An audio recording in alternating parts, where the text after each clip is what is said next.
Buya Hamka ini lebih dihargai di Malaysia daripada di Indonesia. Kerjanya memang belum ada suatu bintangnya banyak.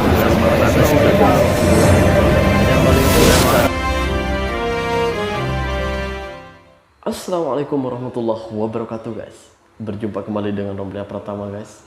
Karena masih di Hari Raya Idul Fitri, kami mengucapkan selamat Hari Raya Idul Fitri. Mohon maaf lahir dan batin guys. Guys, kita hari ini akan membahas sebuah video yang lagi viral karena rilisnya sebuah film yang menceritakan tentang ulama besar, ulama yang karismatik di Indonesia yang namanya harum di Malaysia. Bahkan dari harumnya nama beliau di Malaysia, banyak buku-buku yang menceritakan tentang Buya Hamka. Buya Hamka ini adalah ulama yang karismatik, ulama yang patut kita contoh dan kita teladani. Bahkan di Malaysia ini buku-bukunya sangat diminati oleh rakyat-rakyat Malaysia. Bahkan ulama-ulama Malaysia itu banyak menceritakan tentang Buya Hamka sebagai dakwah, sebagai contoh. Artinya beliau ini patut diteladani. Gitu guys. Gua ada beberapa cuplikan videonya yang dimana Buya Hamka ini sangat harum di Malaysia. Harum banget di Malaysia guys. Sangat dihargai di Malaysia. Gimana sih videonya? Yuk kita tonton bareng-bareng guys. Come on. Saya baru tahu, saya berapa tahun yang lalu ke Malaysia masuk. Saya kan di mana-mana, setiap kali saya berkunjung ke kota manapun, saya masuk ke toko buku. Kuala Lumpur ada satu section besar khusus karya-karyanya Buya Hamka. Saya bilang gila, ini luar biasa. Lebih saya pikir, nih sorry ya, penghargaan orang Malaysia terhadap Buya itu lebih besar daripada kita. Sangat mungkin. Karena kemarin waktu kita lagi launching trailer ya, itu beberapa media dari Malaysia cover itu nanyanya memang benar-benar sangat detail. Bahkan pertanyaannya jauh lebih detail dibanding kita, kan? media sekarang gitu.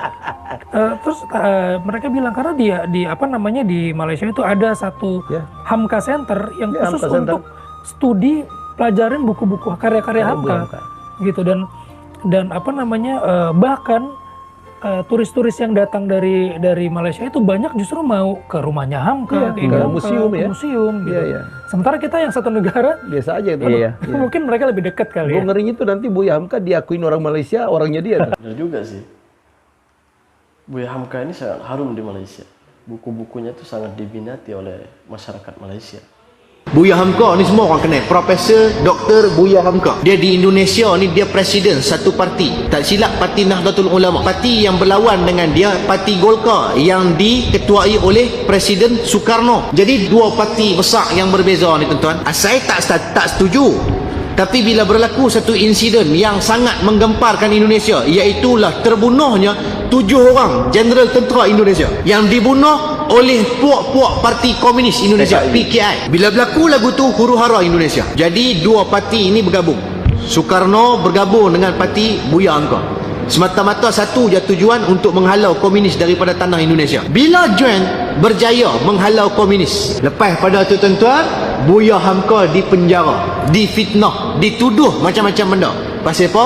Pasal nampak gaya ni, kalau kita tak buat lagu ni dekat Pak Hamka ni, dia punya pengaruh sangat besar. Sagi kita pun rasa terancam, sagi dia ambil kuasa daripada kita, habis kita. Kerajaan menggulingkan Buya Hamka, penjara dia 2 tahun 4 bulan duduk dalam penjara. Segala penulisan dia disekat daripada diedarkan tuan. Tak ada apa-apa salah, dipenjarakan. Hebatnya Buya Hamka ni tuan-tuan, lepas dia keluar penjara, presiden meninggal dunia, Soekarno. Tak ada orang nak semayang mayat, dia pergi jadi imam semayang mayat Soekarno. Sedangkan macam-macam benda telah dibuat ke atas dia, tapi dia tidak menaruh dendam. Yang kata Buya Hamka seorang ulama, anak murid tahan ni, bapak guru jangan pergi. Bapak guru sudah kena macam-macam, takkan bapak guru nak pergi semayang jenazah dia. Dia kata, bapak-bapak, ibu-ibu, apabila orang buat baik sama kita, kita balas dengan baik, itu biasa. Bila orang buat jahat sama kita, kita balas dengan jahat, itu juga biasa. Tetapi bila orang buat jahat sama kita, orang zalim kita, orang inaya kita, kita balas baik sama dia, Itu luar biasa. Orang buat baik kat kita balas baik. Tu biasa. Tu lumrah kita. Orang hantar kat kita cucuk kerja, bulan puasa nak buka puasa, kita balas apa kat dia? Takkan kita bubur selipar atas pinggan. Kita balas dengan dengan donat. Tu orang kata baik balas baik. Ataupun orang buat jahat kat kita balas dengan jahat. Buya Hamka kata yang tu pun biasa. Orang tengalung batu, pecah tingkap kita satu. Kita balas apa kat dia? Kita bukan ambil batu, kita ambil bata terus baling. Pecah terus tingkap dia semua. Benda tu pun biasa. Pasal lumrah manusia, ada nafsu. Tapi yang luar biasa kata Buya Hamka, extraordinary-nya bila orang buat jahat kat kita, tapi kita balas dengan kebaikan. Yang ni luar biasa. Dan payah nak buat. Bukan kata tuan-tuan dengan saya pun payah nak buat. Tapi kita ambil sebagai contoh, letak di depan kita. Bila kita diperlakukan dengan kejahatan, kezaliman, kita tawakuf. Kalau kita tak boleh nak balas kebaikan, jangan balas kejahatan. Itu pesan daripada Buya Hamka, guys. Ini kita mau cerita tentang kenalnya kami kepada Buya Hamka. Kami sebelumnya belum kenal siapa Buya Hamka. Belum kenal, karena di sekolah kami itu ini waktu kami bersekolah itu memang tidak ada pelajaran yang menceritakan tentang Buya Hamka itu siapa. Tetapi hebatnya di Malaysia, bahkan studi-studi di Malaysia itu mempelajari siapa Buya Hamka. Dan bahkan kami yang orang sebangsa dengan Buya Hamka, orang dari Indonesia, tidak seberapa paham orang Malaysia tentang Buya Hamka. Itu hebatnya Malaysia. Itu kelebihannya orang Malaysia. Beliau, Buya Hamka ini, bahkan seperti dibilang di video tadi, sepertinya itu, mohon maaf, sepertinya itu Buya Hamka ini lebih dihargai di Malaysia daripada di Indonesia. Kenapa? Ya seperti contohnya yang tadi di video tersebut. Buya Hamka ini sampai buku-bukunya itu dibuatkan seperti satu satu tempat khusus buat bukunya Buya Hamka. Artinya apa?